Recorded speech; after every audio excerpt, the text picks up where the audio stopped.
മമതാ ബാനർജിയുടെ ബംഗാളിൽ കലാപം ആളിക്കത്തുകയാണ്. ഈ കലാപം മനഃപൂർവ്വം വരുത്തി വെക്കുന്നതാണ്. അതായത് വഖഫിനെതിരെ, വഖഫ് ബില്ല് കൊണ്ടുവന്നതിനെതിരെ ഞങ്ങൾ പ്രതിഷേധിക്കും, ശക്തമായി പ്രതിഷേധിക്കും. ആ പ്രതിഷേധം ഇന്ത്യ മുഴുവൻ ഞങ്ങൾ വ്യാപിപ്പിക്കുമെന്ന ചില സമുദായങ്ങൾ കേന്ദ്ര സർക്കാരിനെ ഓർമ്മിപ്പിക്കുകയാണ്. അവിടെയാണ് കേന്ദ്ര ആഭ്യന്തരമന്ത്രി അമിത്ഷാ രണ്ടും കൽപ്പിച്ച് ഇറങ്ങുന്നത്. കേന്ദ്ര സേനയെ വിന്യസിപ്പിച്ചുകൊണ്ട് 24 മണിക്കൂറിനകം കലാപങ്ങൾ അവസാനിപ്പിച്ചില്ല എങ്കിൽ ഒരെണ്ണം നേരെ ചൊവ്വെ വീട്ടിലേക്ക് പോകില്ല എന്നാണ് അമിത്ഷാ നൽകിയിരിക്കുന്ന നിർദ്ദേശം എന്ന് പറയുന്നത്. കേന്ദ്രസേന വന്നു കഴിഞ്ഞാൽ നമുക്കറിയാം അവിടുത്തെ ഇന്റർനെറ്റ് സംവിധാനങ്ങളെല്ലാം താൽക്കാലികമായി നിരോധിച്ചിട്ടുണ്ട്. അത്തരത്തിലുള്ള കാര്യങ്ങൾ, അതായത് ഇന്ററാക്ട് ചെയ്തുകൊണ്ട് കലാപങ്ങൾ ഉണ്ടാക്കാനുള്ള ശ്രമങ്ങൾക്കെല്ലാം ഒരു വേര് അറക്കുന്ന നിലയിലേക്കാണ് കേന്ദ്ര സർക്കാർ പോയിരിക്കുന്നത്. വഖഫ് എന്ന് പറയുന്നത് ഇന്ത്യ മുഴുവനുള്ള കുറേ ആളുകളുടെ, അത് നല്ലവരായ മുസ്ലിങ്ങളും ഉണ്ട് അതിൽ, ആ വഖഫിൽപ്പെട്ടത് നല്ലവരായ മുസ്ലിങ്ങളുടെ പല സ്വത്തുക്കളും വഖഫ് എന്ന പേരിൽ എഴുതിയെടുക്കുകയും ക്രിസ്ത്യാനികളും ഹിന്ദുക്കളുമായവരുടെ സ്വത്തുക്കൾ വഖഫ് എഴുതിയെടുക്കുകയും അല്ലെങ്കിൽ വഖഫ് സ്വന്തമാക്കുകയും ഒരു ദിവസം രാവിലെ വന്ന് ബോർഡ് വെക്കുകയാണ് ഇത് വഖഫ് ഭൂമിയാണ് എന്ന് പറഞ്ഞുകൊണ്ട്. അങ്ങനെ വഖഫ് സ്വന്തമാക്കുകയും പിന്നീട് അത് കിടപ്പാടം പോലും ഇല്ലാതെ പലരും നട റോഡിലേക്ക് ഇറങ്ങേണ്ട ഒരു അവസ്ഥ വരുന്ന സാഹചര്യത്തിലാണ് BJP ഇതൊരു ബില്ലായി കൊണ്ടുവന്നത്, നിയമ ഭേദഗതിയായി കൊണ്ടുവന്നത്. അത് സമുദായം ഒന്നും നോക്കാതെ, BJP സർക്കാരാണെന്ന് പോലും നോക്കാതെ മുസ്ലിങ്ങൾ ഉൾപ്പെടെയുള്ളവർ ഇരു കൈയും നീട്ടി സ്വീകരിക്കുന്ന രീതിയാണ് നമ്മൾ കണ്ടത്. ഇവിടെ ഇതിനെതിരെ കോടതിയിൽ പോകും എന്നൊക്കെ പറഞ്ഞുകൊണ്ട് പല രംഗത്തെത്തുന്നുണ്ട്. ജനങ്ങളെ ദ്രോഹിക്കാനെന്ന് പറഞ്ഞുകൊണ്ട് കൊണ്ടുവന്ന ഈ ബില്ലിനെതിരെയാണ് BJP ഒരു നിയമം കൊണ്ടുവന്നത്. അത് രാഷ്ട്രപതി ഒപ്പിടുകയും ചെയ്തു, അത് നിയമമായി മാറുകയും ചെയ്തു. ഇനി ഇതിൽ എന്ത് കോടതിയിൽ പോയാൽ ആ കോടതി ഒരിക്കലും ജനങ്ങൾക്ക് എതിരായി നിൽക്കുമെന്നോ ജനങ്ങളുടെ കണ്ണീര് കാണാതെ പോകുമെന്ന് തോന്നില്ല. ആ നിയമം കൃത്യമാണ് എങ്കിൽ കോടതികളും അത് അംഗീകരിക്കും എന്നുള്ളതാണ്. ഇവിടെ മമതാ ബാനർജി ആളുകളോട് പറയുകയാണ്, ഏത് മതത്തിൽപ്പെട്ടവരാകട്ടെ, ഏത് ജാതിയിൽപ്പെട്ടവരാകട്ടെ, പക്ഷെ നിങ്ങൾ ഒരിക്കലും കലാപവുമായി പോകരുത്, ഈ ബില്ല് നടപ്പാക്കില്ല എന്നുള്ളത്. മമതയുടെ ഈ ഇരട്ടത്താപ്പാണ് പ്രശ്നം. പറയാനുള്ള കാര്യങ്ങൾ കൃത്യമായി ജനങ്ങളുടെ മുന്നിൽ പറഞ്ഞ് ഈ പ്രശ്നങ്ങൾ, ഇപ്പോൾ പല സംസ്ഥാനങ്ങളിലും വഖഫുമായി ബന്ധപ്പെട്ട നിരവധി പ്രശ്നങ്ങളാണ് നടക്കുന്നത്. നിരവധി പേരുടെ വസ്തുക്കൾ, ഭൂമികളൊക്കെ പോകുന്ന ഒരവസ്ഥ.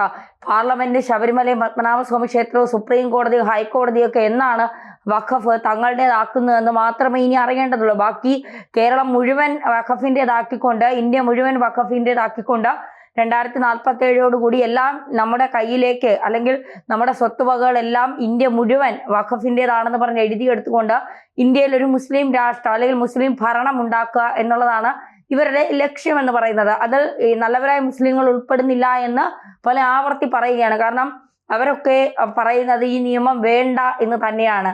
ഇത്തരം നിയമങ്ങൾ ജനങ്ങളെ ബുദ്ധിമുട്ടിക്കുന്നതാണ്, ജനങ്ങളെ ഇല്ലാതാക്കുന്നതാണെങ്കിൽ ഇത്തരം നിയമങ്ങൾ ഞങ്ങൾക്ക് വേണ്ട, അത് കൊണ്ടുപോയി കാറ്റിൽ കളയൂ, അത് കൊണ്ടുപോയി കടലിൽ ഒഴുക്കൂ, അറബിക്കടലിൽ ഒഴുക്കൂ അത് എന്നാണ് പറയുന്നത്.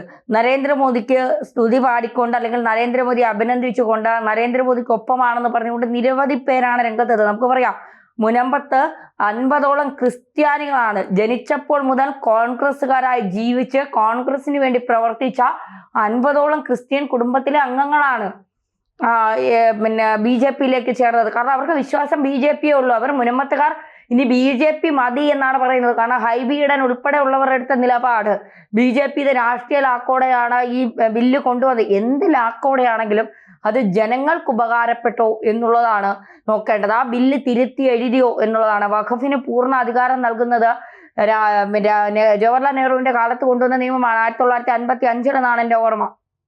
അപ്പോൾ ആ സമയത്ത് മുതൽ ഈ വഖഫ് എന്ന് പറയുന്നത് ജനങ്ങളെ ദ്രോഹിച്ചു കൊണ്ടിരിക്കുന്ന ഒരു ബോർഡാണ്.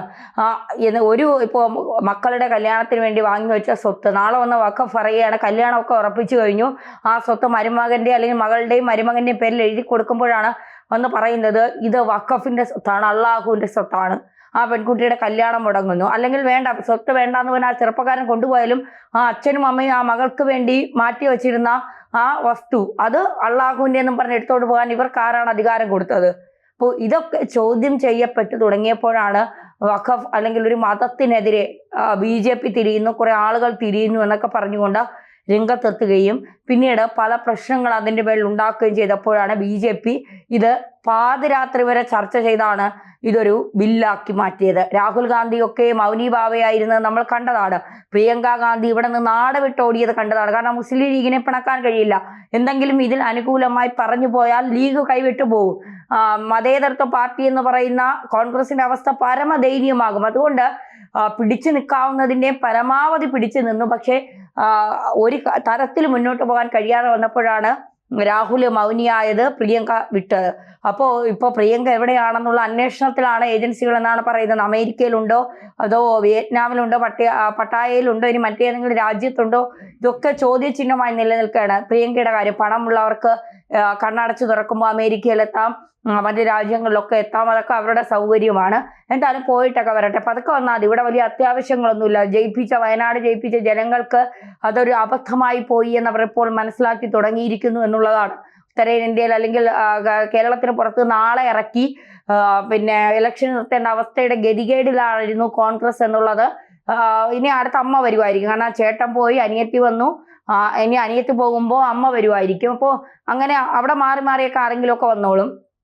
പക്ഷെ ജനങ്ങളോട് പറയാനുള്ളത്, നിങ്ങളുടെ പ്രശ്നങ്ങൾക്കൊപ്പം നിൽക്കുന്നത് ആരാണോ, നിങ്ങളുടെ പ്രശ്നങ്ങൾക്ക് ഇപ്പൊ മമതാ ബാനർജി ബംഗാളിൽ കാണിക്കുന്നത് ഒരു തരത്തിൽ അത് അംഗീകരിച്ചു കൊടുക്കാൻ കേന്ദ്ര ആഭ്യന്തരമന്ത്രി ശ്രമിക്കില്ല എന്നുള്ളതാണ്. അമിത്ഷാ കൃത്യമായ നിലപാട് സ്വീകരിക്കുമെന്നുള്ള കാര്യത്തിൽ ഒരു സംശയം വേണ്ട. കാരണം കലാപം ശ്രമിക്കാൻ അല്ലെങ്കിൽ കലാപം നടത്താൻ ആരാണോ ശ്രമിക്കുന്നത് അവർക്കെതിരെ കർശനമായ നിലപാട് കേന്ദ്ര സർക്കാർ സ്വീകരിക്കുമെന്ന് പറഞ്ഞാൽ സ്വീകരിക്കുമെന്നുള്ളത് തന്നെയാണ്. എന്തായാലും ഈ ബില്ലുമായി ബന്ധപ്പെട്ട നിരവധി വിവാദങ്ങൾ ഒരു ഭാഗത്ത് നിൽക്കുമ്പോഴും കുറെ പേർ ഇതിനെ അനുകൂലിച്ചുകൊണ്ട് രംഗത്തെത്തുന്നുണ്ട്. നേരത്തെ അസമിലും മണിപ്പൂരിലും ഒക്കെ ഇതുമായി ബന്ധപ്പെട്ട നിരവധി സൈന്യം ഇറങ്ങി നിരോധനാജ്ഞ ഉണ്ടാവുകയൊക്കെ ചെയ്ത് നമ്മൾ കണ്ടതാണ്. അപ്പോൾ അതനുസരിച്ച് തന്നെയാണ് ഇപ്പോൾ പശ്ചിമ ബംഗാളിലും ഇത്തരം കലാപങ്ങൾ അഴിച്ചുവിടുന്നത്.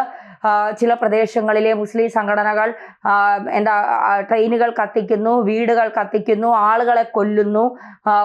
എന്തിനാണെന്ന് ചോദിച്ചാൽ ഈ ബില്ലിനെതിരെ എന്ന് പറഞ്ഞുകൊണ്ട് രാജ്യം മുഴുവൻ ഒരു വ്യാപകമായ കലാപം ഉണ്ടാക്കാൻ ഇവർ ശ്രമിക്കുകയാണ്. അപ്പോൾ അതിനെ സമ്മതിക്കില്ല, അതിനെ അനുവദിക്കില്ല. കേന്ദ്ര സേനയെ ഇറക്കിക്കൊണ്ട് നിരോധനാജ്ഞ നൽകിക്കൊണ്ട് കഴിഞ്ഞ ദിവസമൊക്കെ നമ്മൾ അത്തരത്തിലുള്ള കാര്യങ്ങൾ കണ്ടതും കേട്ടതുമാണ്.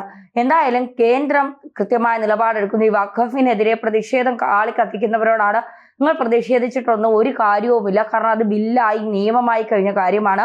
ഇവിടുത്തെ ന്യൂനപക്ഷങ്ങൾ അംഗീകരിച്ച കാര്യമാണ്. കാരണം അവർക്ക് അവരുടെ കിടപ്പാടോ അവരുടെ ഭൂമിയും ഒക്കെ തിരിച്ചു കിട്ടിയ കാര്യമാണ്. അതുകൊണ്ട് ഒരിക്കലും കോൺഗ്രസിനൊപ്പം അവർ ഇനി നിൽക്കില്ല എന്നുള്ളത് ഇപ്പോ രാജ്യത്തെ മുഴുവൻ ആളുകളും സംസാരിക്കുമ്പോൾ മുനമ്പത്തുകാരുടെ വാക്കുകളിൽ നിന്ന് നമുക്കത് മനസ്സിലാക്കാൻ സാധിക്കും. എന്താണ് ഇവിടെ കോൺഗ്രസ് ചെയ്യുന്നത് എന്നുള്ളത്. സതീശനൊക്കെ വാ തുറന്നാൽ സതീശനൊക്കെ വഖഫ് എന്താണെന്ന് അറിയാമോ എന്നാണ് ഇവിടെ പലരും ചോദിക്കുന്നത്. അപ്പോൾ തീർച്ചയായിട്ടും ഇതിനെതിരെ പ്രതിഷേധം ഉയർന്നാൽ അതിനെ അടിച്ചമർത്താൻ കേന്ദ്രത്തിന് കഴിയും.